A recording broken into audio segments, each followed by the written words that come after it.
Brilliance Audio presents the unabridged recording of Beautiful Bodies by Kimberly Rae Miller, performed by the author.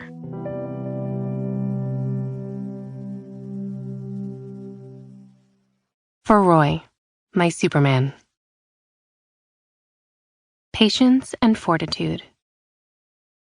The first time I walked into the New York Public Library, I took one look around and walked right back out. It's an intimidating place, an enormous marble Beaux Arts beast of a building with mazes of stairwells and dark wood shelves filled with thousands of books you're not allowed to touch. And lions guard it.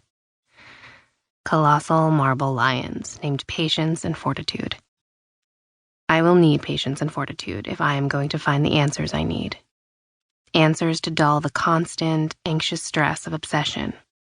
What is the ideal human body? Why don't we all have it? Why do we come in different shapes and sizes, and when and why did we start hating ourselves for it? Simple stuff. I wake up every morning and go to work with brilliant people who have done brilliant things. They've run magazines and published books, merged companies and built empires, and they trust me to edit diet books for celebrities and gurus who want nothing more than to impart their wisdom to the strangers who love them, or will as soon as they finish their book. Between books, I write blogs without bylines for a variety of health experts and websites.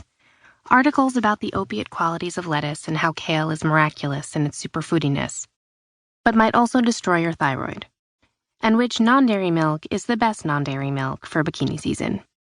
Throughout the day, I take pictures of the food I'm eating so that I can write about it later on my own blog, where I try to undo some of the damage I may have caused between the hours of 9 and 6 by reminding the small group of people who follow my digital life, and myself mostly, that health isn't defined by a pant size.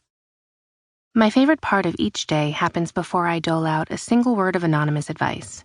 It happens while I sip my first cup of artificially sweetened coffee and roll my feet over a spiky stress ball I was gifted at a press event for spiky stress ball yoga. It comes in the form of a barrage of press releases about guaranteed weight loss and breaking studies that have found their way into my inbox overnight and have been sitting in wait for me to add them to my to-do list. Most of them are nonsense, experts no one has ever heard of promising results that defy the laws of physics. But every once in a while, there will be something I haven't seen before. Something that makes sense. Something backed by numbers and data. Research done by people far more educated than I am. Every morning, I open my email in hopes of finding some previously unknown nugget of truth that will save me, I mean us all, from being on the wrong end of some malefic statistic. And by the end of the workday, I will have a new diet to fall in love with. My career was a complete accident, but it was always in the making. I'm addicted to dieting. I've never met a diet I didn't want to try. Okay, maybe the Master Cleanse. I imagine there's a lot of heartburn involved. But other than that, I would try them all. And I have. Well, most of them. I have eaten nothing but meat, nothing but raw vegetables, nothing but fruit, nothing but juice. I have counted points, calories, and macros, scarfed down all of my meals in a 6-hour feeding window, banished gluten and dairy, and had pre-portioned food delivered to my apartment in the wee hours of the morning by elves.